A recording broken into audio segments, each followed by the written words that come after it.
உங்களுக்கு பிரச்சனை இல்லைன்னா கடவுளுக்கே அர்ச்சனை இல்லை, கிடையாது. அதுதானே? அப்போது இந்த மாந்தி தோஷத்தை உண்மையாலுமே நீங்கள் ஆத்மாவை எடுத்து அடக்கம் பண்ணி அந்த ஆத்மா மோட்சத்துக்கு போயிருச்சுன்னா, இந்த பரிகாரம் பண்ணினது வந்து எப்போ தெரிஞ்சுக்க முடியும்னு கேட்டிங்கன்னா, அவருடைய குழந்தைகளுக்கு கல்யாணம் பண்ணி வச்சு அவருக்கு பிறக்கிற குழந்தைக்கு லக்கணத்தில் மாந்தி தோஷம் வராதுங்க. என்னங்கம்மா? அருமை ஐயா, அருமை. ஏன்னா இவங்க இந்த தலைமுறையில் செஞ்சுட்டா அடுத்த தலைமுறைக்கு இந்த மாந்தி கட்டாயிரும். அப்போ அந்த மாந்தி தோஷம் வராது. அப்போ அவங்களுக்கு அவங்க காலத்திலேயே குழந்தைகளுக்கு போகக்கூடாது, குழந்தைகள் பிறந்து அதுக்கு படித்து அது கல்யாணம் வச்சு அதுக்கு பிறக்கிற குழந்தைகளுக்கு இந்த ஆத்மா தோஷம் வரக்கூடாதுங்கிறது தான் ஒரு ஆத்மாவை எடுத்து அடக்கம் பண்ணுறதுங்க. அதனால தான் அந்த மாந்தி தோஷங்கிறது ஒரு விஷயம். அதுக்கு ஒரு கோவில் வச்சுருக்கிறேங்க. இந்த மாந்தி தோஷத்துக்குன்னே ஒரு கோவில் வச்சுருக்கேன். திருநெல்வேலி மாவட்டம் கூடங்குளம் விஜயாபதி விஸ்வாமுத்தருடைய ஆலயம். விஸ்வாமுத்தர்னா தசரத மகாராஜாவுக்கு குழந்தை இல்லைங்க. அப்போ தசரத மகாராஜாவுக்கு குழந்தை இல்லாதனால விஸ்வாமுத்தர் வந்து அந்த வீட்டுக்கு குடும்ப ஜோசியராக இருந்திருக்காருங்க. ஒரு நாட்டுக்கே அரசனாக வாழ்ந்தவர். ஆன்மீகம் அவருக்கு பற்று ரொம்ப பிடிச்சு போய் தசரத மகாராஜாவுக்கு ஜாதகம் பார்த்து தசரத மகாராஜா கிட்ட சொல்லியிருக்காரு, உங்களுக்கு புத்திர தோஷம் கிடையாது, புத்திர யாகம் செய்தீங்கன்னா உங்களுக்கு ஆண் புத்திரன் கிடைக்கும்னு அவர் வந்து விஸ்வாமுத்தர் வாக்கு கொடுக்குறாரு. அப்போ உடனே தசரத மகாராஜா அந்த யாகத்துக்கு நீங்கள் ஏற்பாடு செய்யுங்கிறார். அப்போ உடனே என்ன பண்ணுறாரு அப்படின்னு கேட்டிங்கன்னா, அந்த யாகம் செய்து முடித்தோடனே ராமர் பிறக்கிறாருங்க. அந்த ராமர் பிறந்து ராமருக்கு வளர்ந்து ஆளாகி பெருசாகி விஸ்வாமுத்தர் தான் வந்து ராமருக்கும் சீதாதேவிக்கும் திருமணம் கோலம் பண்ணி வைக்கிறாங்க. எல்லாம் பண்ணி வச்சு எல்லாம் நல்ல மனங்கோலமாக வாழ்ந்து நாட்டை அரசாள்றாரு. ஆனால் விஸ்வாமுத்தருடைய சங்கல்பம் என்னென்னு கேட்டிங்கன்னா, எல்லா சித்தர்களும் ஒவ்வொரு வித்தியாசமான சங்கல்பம் எடுத்திருப்பாங்க. இப்போ கொங்கண சித்தர் தவம் பண்ணது என்னென்னு கேட்டிங்கன்னா, செல்வமும் புகழும் என்று தவம் பண்ணார். ஆனால் அவர் ஜீவசமாதி வந்து திருப்பதியில் போய் ஜீவசமாதி ஆயிட்டார்.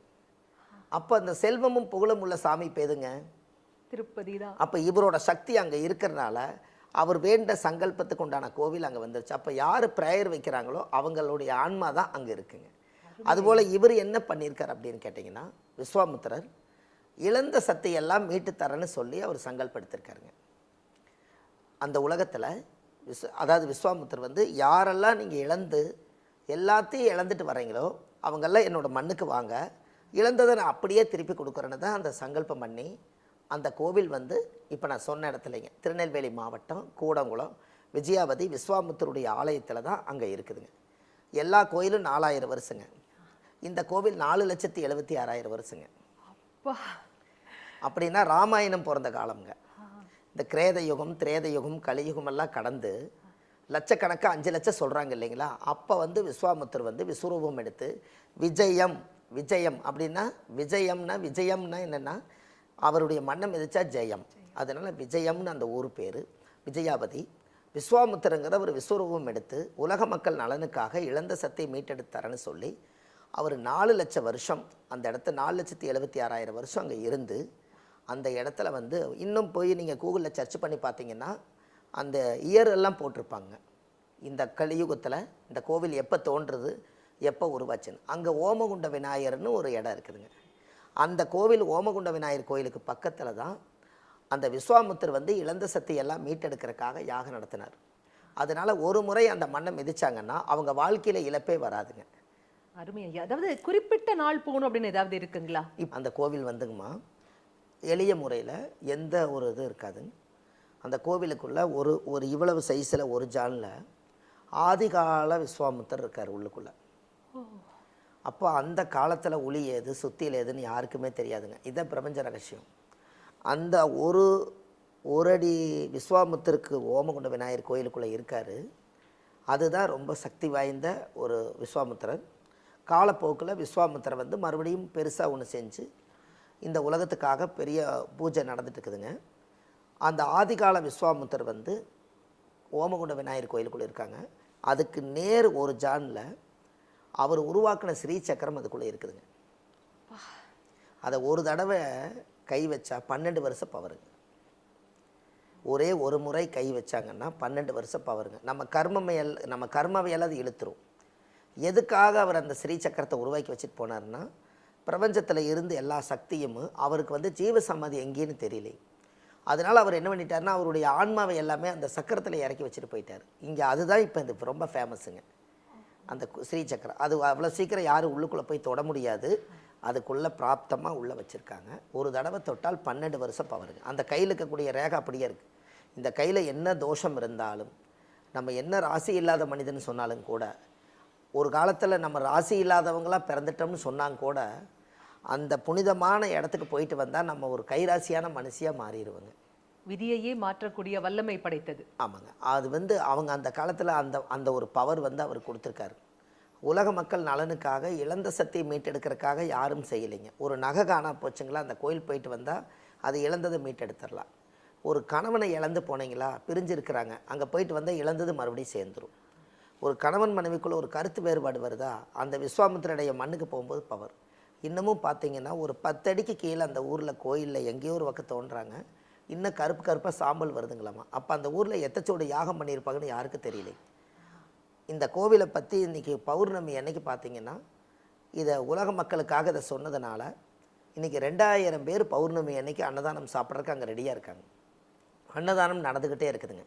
இங்கேருந்து நீங்கள் போகிறவங்க எல்லாருமே வெறுங்கையில் போகிறதுக்கு பதிலாக, அது முள்ளு காடாக இருக்கிறனால, கடலோர பகுதியாக இருக்கிறனால, அங்கே நம்ம போய் வாங்கிட்டு போகிற தேங்காய் பழம் பூ மாலை வச்சு தான் அர்ச்சனை பண்ணுவாங்க. அங்கே ஏதாவது நம்ம வயிற்றுக்கு ஏதாவது சாப்பாட்டுக்கு ஏதாவது அன்னதானம் செய்யணுன்னா கொஞ்சம் அரிசி பருப்பு காய்கறி வாங்கி கொண்டு போய் வெறுங்கையில் போகாமல் விஸ்வாமித்திரருக்கு நீங்கள் கொடுத்துட்டு வந்தால், அந்த கோவிலுக்கு பசியோடு வர்றவங்களுக்கு சமைச்சு சாப்பாடு செஞ்சு அன்னதானம் பண்ணுறாங்க. இதெல்லாம் நம்ம சொன்னதுக்கப்புறம் இன்றைக்கி கொஞ்சம் நிறைய மக்கள் பிரபலமாயிட்டாங்க. அந்த விஸ்வாமித்திர கோயிலுக்குள்ளே இருக்கக்கூடிய சக்தி என்ன அப்படின்னு கேட்டிங்கன்னா, நான் ஒரு 12 யாகம் அதுக்குள்ளே செஞ்சுருக்கேன். 12 முறை நான் கை வச்சுருக்கேன். இந்த 2000 பேர் வந்து இவ்வளவு பிரபலமானது வந்து இந்த ஒரு வருஷ காலத்துக்குள்ளே நிறைய கூட்டம் வந்துருச்சுங்க. யூடியூப்பில் விஸ்வாமித்திரக்கு போயிட்டு வாங்கன்னு சொன்னேன். அதுக்கு முன்னாடி அளவான கூட்டம் வந்துட்டு இருந்ததுங்க. அப்போ எப்போவுமே மாதம் பௌர்ணமிக்கு நான் போனேன்னா, விஸ்வாமித்திரருடைய நேர் சன்னிதானத்தில் வச்சு நான் ஒரு தனியாக ஒரு யாகம் பண்ணி அந்த நவக்கலச தீர்த்தம் எடுத்து என் தலையில் ஊற்றுவாங்க. ஒவ்வொரு தடவையும் 12 மாதம் நான் தொடர்ந்து போயிருக்கேன். 12 முறை அவங்களுடைய கோவிலில் அர்ச்சகருடைய அனுமதி கேட்டு, இந்த மாதிரி நான் ஒரு ஜோசியருங்க, 4 பேர்த்துக்கு நான் ஒரு 90 கொடுக்கணும், 4 பேர்த்துக்கு நான் ஆசீர்வாதம் பண்ணணும், எங்கிட்ட ஜாதகம் பார்க்க வர்றதுனால கொஞ்சம் அனுமதி கொடுங்கன்னு சொல்லி அவங்ககிட்ட கேட்டு அந்த ஸ்ரீ சக்கரத்தை தொட்டதுக்கப்புறம் இன்றைக்கி வந்து புதியுகம் சேனலு, இந்த மாதிரி யூடியூப் சேனலு, இதுகளையெல்லாம் நான் வர்றேங்க. அப்போ இந்த மாற்றம் நமக்கு இருக்குது இல்லைங்களா? முதல் நம்ம எப்படி இருந்திருப்போம், இப்போ நம்ம எப்படி இருக்கிறோங்கிற வளர்ச்சி வச்சு தானே நம்ம சொல்ல முடியுங்க. அப்போ அன்னைக்கு போகும்போது புதியுகம் சேனலில் நம்ம தினந்தோறும் வர்ற மாதிரி இல்லைங்க. 12 யாகம் முடித்து கை வச்சதுக்கப்புறம் புதியுகம் சேனலில் வர்றோம். அப்போ விஸ்வாமித்திரர் என்ன விஸ்வரூப வளர்ச்சி என்ன கொடுக்குறாருன்னா, நல்ல ஒரு ஜோதிட கருத்துக்களை எல்லாம் உலக மக்களுக்கு நீங்கள் இன்னும் கொஞ்சம் உயர்ந்து போய் உட்காந்து சொல்லுங்கள் அப்படிங்கிற ஒரு வளர்ச்சியை நமக்கு கொடுக்குறாரு. அதை நம்ம சொன்னோம்னா, நம்ம இவர் வந்து இந்தளவுக்கு சொல்லும்போது அப்போ நம்மளும் ஒரு முறை அந்த கோயிலுக்கு போய் நம்ம சாமிக்கு தேங்காய் வளம் பூமாலை கல்கண்டு வாங்கி அர்ச்சனை பண்ணி அந்த கோவிலில் சாமி கும்பிட்டு வந்தால் நம்மளுக்கும் இழந்த சக்தி மீண்டும் வரும்னு எல்லாரும் போவாங்க இல்லைங்களா? நிச்சயமா இல்லைங்களா? அப்போது இவங்களுக்கு பாருங்கள், லக்கணத்தில் மாந்தி இருக்கிறவங்களுக்கு அந்த கோவிலில் பூஜை புனஸ்தானங்கள் நடந்துக்கிட்டே இருக்குதுங்க. அப்போ மாந்தி தோஷம் இருக்கிறவங்க அந்த கோவிலுக்கு எதுக்காக போகணும் அப்படின்னா, இந்த மாந்தி கோயிலை வந்து விஸ்வாமித்திரருக்கு நம்ம வந்து முதல் முறையாக இந்த ஆதிகால பரிகார புத்தகத்திலே எழுதியிருக்கிறேங்க. இந்த புத்தகம் எழுதி ரொம்ப நாள் ஆகுது. அதிலேயே விஸ்வாமித்திரர் கொடுத்துருக்கேன். எப்படி கொடுத்துருக்கார் அப்படின்னு கேட்டிங்கன்னா, இந்த மாந்திக்கு ஒருத்தர் கேட்டார், மாந்திக்கும் விஸ்வாமித்திரருக்கும் உங்களுக்கு என்ன தொடர்புன்னு கேட்டார். அப்போ நான் ஒரு வார்த்தை சொன்னேன், ராமர் வந்து எல்லாம் வாழ்ந்து ராமரவே வந்து புத்திரயாகம் செய்து விஸ்வாமித்திரருடைய ஆசீர்வாதத்தில் தான் ராமர் பிறந்தார், வளர்ந்தார், நாட்டை ஆண்டார். அவருக்கு பல சோதனைகள் நிறையா இருந்தது.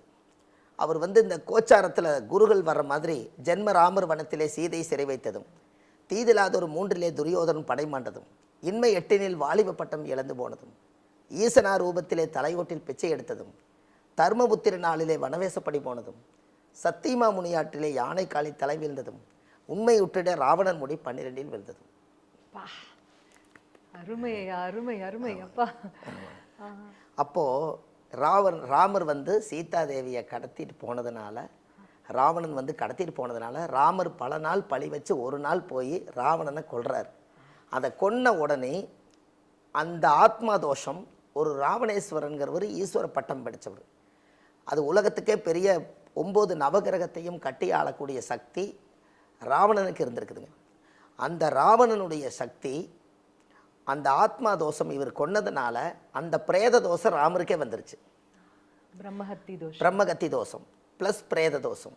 பிரம்மகத்தி என்பது என்ன?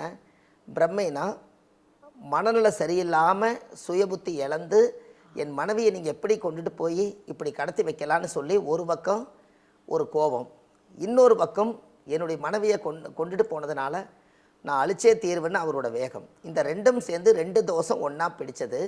பிரம்மை இழந்ததுனால பிரம்மகத்தி தோஷமும், அந்த ஆத்மா இறந்ததுனால பிரேத தோஷம் ரெண்டும் இருந்ததுனால லக்னத்தில் மாந்தி இருக்கிறவங்க பிரேத தோஷம் இருக்குது. அதனால ராமரே போய் விஸ்வாமித்திரர்கிட்ட சொல்லி என்னுடைய சுயபுத்தியெல்லாம் நான் இழந்துட்டேன், இனிமேல் எனக்கு இழந்த சக்தியெல்லாம் வரணுன்னா நான் உங்களை தவிர நான் எங்கே போகிறதுன்னு கேட்டங்காட்டி அந்த கோவிலில் நவக்கலச பூஜை பண்ணி அந்த தீர்த்தம் எடுத்து விஸ்வாமித்திரர் ராமர் தலையில் ஊற்றினோன்னே ராமருக்கே பிரேத தோஷம் நிவர்த்தியாச்சு. அதனால லக்னத்தில் மாந்தி இருக்கிறவங்க விஸ்வாமித்திர கோயில் ஒரு முறை போயிட்டு வந்தால் அந்த ஜாதகத்தில் மாந்தி பிரேத தோஷம் நிவர்த்தியாகும். அருமை ஐயா. விஸ்வாமித்ரர் எப்படி அன்னைக்கு வந்து குல குருவாக நின்று தசரதர் குலத்தையே காத்தாரோ, அதே மாதிரி அகிலத்தின் குருவாக நின்று நீங்க எங்களுக்காகவே எங்க வாழ்க்கையில வரக்கூடிய எல்லா பிரச்சனைகளையும் போக்கக்கூடிய அற்புதமான விளக்கம் கொடுத்தீங்க. அதாவது வாழ்க்கையில ஏமாற்றத்தை மாற்றமாக மாற்றி அந்த மாற்றத்தையும் ஏற்றமாக எடுத்து சென்ற பெருமை உங்களையே சேரும் அப்படின்னு சொல்லணும் ஐயா. கோடான கூடிய அன்பு நெஞ்சங்கள் அனைவர் சார்பாகவும் சிரம் தாழ்ந்த நன்றிகள். ரொம்ப நன்றிங்கம்மா, ரொம்ப நன்றிங்கம்மா, வணக்கங்கம்மா. என்னங்க இவ்வளவு தெளிவான விளக்கங்கள் நம்ம ஐயா நமக்காகவே கொடுத்தாரு இல்லையா? லக்னத்துல மாந்தை இருக்குன்னு எல்லாருமே நம்மள மிரட்டிட்டு இருந்தாங்கல்ல, அதுக்காக நீங்க இங்க அங்க எங்கேயோ ஓட வேணாங்க. ரொம்ப சிம்பிளா இந்த கோவிலுக்கு போங்க, அன்னதானத்திற்கு உணவு வகைகள் வாங்கி கொடுங்க, அதுவே உங்களுடைய வாழ்க்கையை மேம்படுத்தும் அப்படின்னு ரொம்ப சிம்பிளான ஆனா ரொம்பவே வலுவான ஒரு விளக்கம் நமக்காகவே கொடுத்தாரு. இதே மாதிரி இன்னும் அடுத்த எபிசோட்ல சுவாரஸ்யமான விளக்கங்கள் நிறைய ஐயா நமக்காகவே கொடுக்க போறாரு. அதனால எங்கேயும் போயிடாதீங்க. மறக்காம நம்ம வள்ளுவர் வாக்கு யூடியூப் சேனலை லைக் பண்ணுங்க, ஷேர் பண்ணுங்க, சப்ஸ்கிரைப் பண்ணுங்க. மீண்டும் சந்திப்போம். அதுவரை நன்றி, வணக்கம். அனைவருக்கும் வணக்கம். இந்த பதிவை எல்லா மக்களும் கேட்டு எல்லாரும் வாழ்க்கையில் ஒரு முறை விஸ்வாமித்தருடைய ஆலயத்துக்கு போய் சாமிக்கு தேங்காய் பழம் மாலை கல்கண்டு வாங்கி அர்ச்சனை பண்ணி பௌர்ணமி அன்னைக்கு ஒரு இரவு கொஞ்ச நேரம் அந்த கோவிலில் இருந்து விஸ்வாமித்தருக்கு 27 விதமான அபிஷேகம் பண்ணுறாங்க. அதையெல்லாம் பார்த்து அந்த விஸ்வாமித்திர மேலே அபிஷேக திருநூறை கொட்டி பௌர்ணமி எண்ணெய்க்கு மட்டும் அந்த திருநூறை கொடுக்குறாங்க. அதை நீங்கள் கையில் வச்சிருந்தாலே 1 கோடி பாவ நிவர்த்தியாகும் என்று சொல்லி பாரம்பரிய திருவள்ளுவர் குலத்தில் பிறந்த அடியன் சுபமாரிமுத்து ஆத்துமாத்துமாக இந்த பதிவை உங்களுக்கு கொடுக்குறேன். எல்லா மக்களும் பலனடையணும் என்று சொல்லி வாழ்வது ஒரு முறை, வாழ்த்தட்டும் தலைமுறை. நன்றி, வணக்கம். நம்முடைய சுப மாரிமுத்து ஐயா அவர்களின் 30 ஆண்டுகால ஜோதிட ஆராய்ச்சியின் விளைவாக பெற்ற பிள்ளையான இந்த ஆதிகால பரிகாரங்கள், அதுவும் 1736 பரிகாரங்கள் அடங்கிய இந்த ஆன்மீக புத்தகம் உங்க வீட்டில் இருந்தாலே உங்களுக்கு நல்லது பண்ணுங்க. இந்த புத்தகம் உங்களுக்கு வேணும்னா நேரடியாகவோ இல்லை ஆன்லைன் வாயிலாகவோ நீங்கள் வாங்கலாம். நேரடியாக நீங்கள் வாங்கணும்னா திருப்பூர்லேயோ இல்லை சென்னை வடபழனி ஆஃபீஸ்க்கோ வந்து வாங்கலாம். இந்த புத்தகம் உங்கள் வீட்டுக்கே கொரியர் மூலமாக அனுப்பப்படுங்க. வாழ்த்துக்கள், நன்றி.